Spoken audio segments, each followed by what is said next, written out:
Hoje, na Evolução em Ação, iremos aprender um pouco mais sobre a evolução do sistema nervoso central em vertebrados, ele que é responsável pelas ações sensoriais e motoras nos indivíduos. Além disso, iremos ver um pouco sobre a cognição em primatas, área que é extremamente importante, pois os primatas são os animais que mais se aproximam dos seres humanos. Bons estudos! O cérebro é tido como a máquina mais complexa que se tem conhecimento. Não é apenas a mais complexa, mas também a mais importante. Afinal, o cérebro que define o que somos, o que desejamos e pelo que lutamos. A foto mostra uma ampliação de um pequeno segmento do córtex cerebral, colorizado para facilitar a visualização de algumas estruturas. Na verdade, a organização do córtex é muito mais complexa do que a foto demonstra. Muitos neurônios e diversas interligações não estão aparentes na foto. Essa complexidade toda nos faz questionar a sua origem. O que tem de tão especial esse órgão? Como evoluiu? Vamos poder compreender melhor como devem ser as respostas.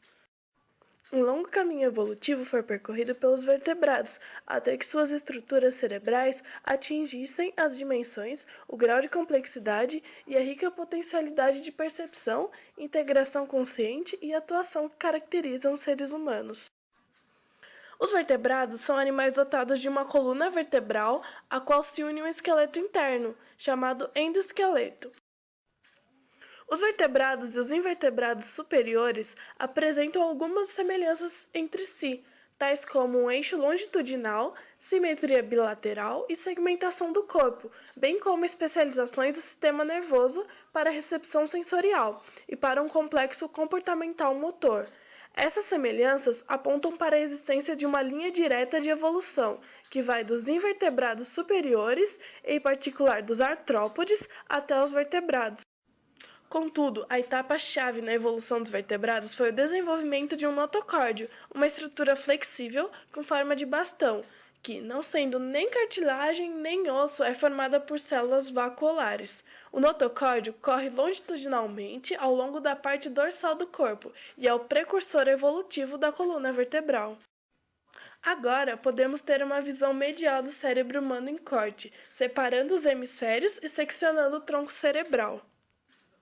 No sentido caldo-cranial, o encéfalo se inicia por um conjunto de estruturas antigas que já existiam nos vertebrados, mais primitivos, o chamado tronco cerebral, composto de bulbo, ponte e mesencéfalo, e o cerebelo que se aloja a cavaleiros sobre o tronco cerebral. Seguindo o tronco cerebral em direção ascendente, encontramos o chamado diencéfalo, uma estrutura também ainda bastante antiga e fundamental na regulação de funções internas básicas. Ele se compõe de duas partes mais importantes, o tálamo e o hipotálamo. A partir do diencéfalo, o sistema nervoso central, que até então era único, se bifurca, formando dois hemisférios, constituindo assim o chamado telencéfalo, que é formado de cada lado pelo córtex cerebral e por diversas estruturas subcorticais. O telencéfalo constitui a porção filogenética mais nova do sistema nervoso central, estando em grande desenvolvimento a partir do surgimento dos mamíferos, acentuando-se nos primatas e atingindo seu ápice nos hominídeos e no homem. O córtex cerebral tem dois componentes de origem distinta. Algo mais antigo, formado pelos assim chamados arque- e paleocórtex, e constituindo um conjunto com algumas estruturas subcorticais, o assim chamado sistema límbico. Esse sistema, que começa a surgir nas aves, se encontra bem desenvolvido em todos os mamíferos. Ele é essencial para a regulação de nossas emoções mais complexas e de nossos estados afetivos e motivacionais mais finos. A evolução filogenética do sistema nervoso central pode ser dividida em três etapas básicas, denominadas por Itzkoff em 1983. A primeira etapa é do encéfalo reptiliano, composto pela medula e tronco encefálico com as estruturas olfatórias, amígdala e hipocampo ainda rudimentares, que controlam funções básicas como a respiração e as batidas do coração e o instinto de sobrevivência. A segunda etapa é é do encéfalo do mamífero, com desenvolvimento significativo do hipocampo, caracterização do sistema límbico e desenvolvimento inicial do neocórtex. E a terceira etapa, o encéfalo humano, desenvolvimento final do neocórtex, em particular nas áreas corticais associativas, e caracterização das áreas de linguagem, com seus cerca de 100 bilhões de neurônios que se conectam por meio de 1.000 e 10.000 sinapses por neurônio. Sintetizando as informações apresentadas, é possível dizer que a evolução do sistema nervoso central dos animais vertebrados se deu na direção do aumento de complexidade com um gradativo e marcante aumento do tamanho cerebral, resultado de um crescente número de neurônios e do surgimento progressivo de novas estruturas cerebrais, particularmente o córtex cerebral, e de sua expansão.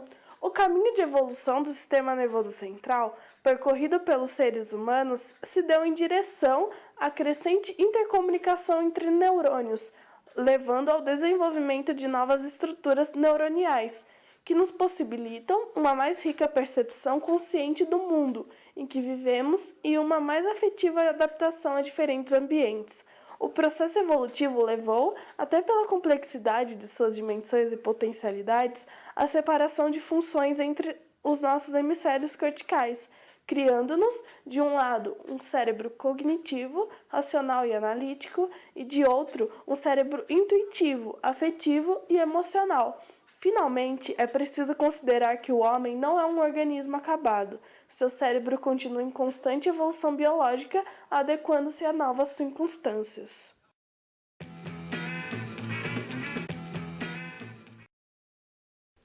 Como se deu a evolução da cognição em primatas? Quais são os determinantes daquilo que chamamos de inteligência dos primatas e que os distingue dos outros animais e os aproxima de nós? De onde vieram os primatas e como seu sistema cognitivo evoluiu? Acredita-se que em algum momento, há mais de 55 milhões de anos, algum pequeno mamífero comedor de insetos subiu nas árvores presumivelmente em busca de insetos polinizadores. Mas seus descendentes vieram a basear sua dieta substancialmente em elementos vegetais comestíveis da abóbada das árvores. Uma mudança que preparou o cenário para o surgimento da ordem dos primatas. Na figura 1, pode-se apreciar um resumo do que se conhece hoje sobre a evolução e diferenciação dos diferentes grupos de primatas. Desde Darwin, acredita-se que todas as espécies modernas descendem de um conjunto mais limitado de grupos ancestrais, os quais, por sua vez, evoluíram a partir de um grupo ainda menor de progenitores, e assim sucessivamente até o começo da vida. A filogenia molecular, que sugere o uso das estruturas das moléculas com o objetivo de ganhar informações sobre as relações evolutivas de um organismo, torna possível se chegar a uma estimativa quanto à época em que ocorreu a divergência a partir do ancestral comum. Segue-se daí que nós humanos, por exemplo, somos muito mais parecidos com os gorilas, bonobos e chimpanzés, com quem compartilhamos um ancestral há cerca de 9 milhões de anos, do que com os macacos do Novo Mundo, com os quais tivemos um ancestral em comum por volta de 40 milhões de anos atrás. Tem sido sugerido que o viver em sociedade teria dado aos membros do grupo vantagens em sua sobrevivência. Tendo de viver em grupo por alguma razão ainda não conhecida, talvez em função da pressão dos predadores, levou, no decorrer de um tempo evolutivamente significante, a uma complexidade social aumentada, criando um ambiente no qual indivíduos com grandes habilidades sociais tinham vantagem. Assim, aumentos no cérebro foram positivamente selecionados. Os socialmente mais simples puderam resistir numa dieta confiável, mas de baixa energia. Em contraste, os socialmente mais complexos requeriam tipicamente dietas altamente energéticas de frutas ou carne, para dar conta de seu maior investimento em tecidos cerebrais metabolicamente dispendiosos. Acredita-se que as estratégias que os primeiros primatas adotaram para lidar com os desafios dietéticos do ambiente arbóreo influenciaram profundamente a trajetória evolutiva da ordem dos primatas, especialmente os antropóides, são os macacos, apes e humanos.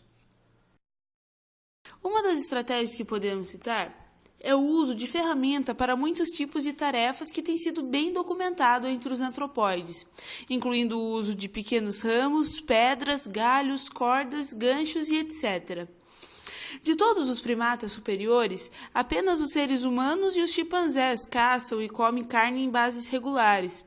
Da mesma forma, muitos grupos de pesquisa foram capazes de demonstrar que os antropóides são capazes de aprender linguagem simbólica para se comunicar entre eles e com os humanos. O estudo da evolução cognitiva dos primatas é de suma importância para podermos entender como nós evoluímos e de onde viemos. Não se pode negar que a capacidade cognitiva de alguns primatas são realmente intrigantes, como esse chimpanzé que consegue colocar os números em ordem crescente rapidamente e até os memoriza quando precisa, tarefa que não é muito fácil até para nós, humanos.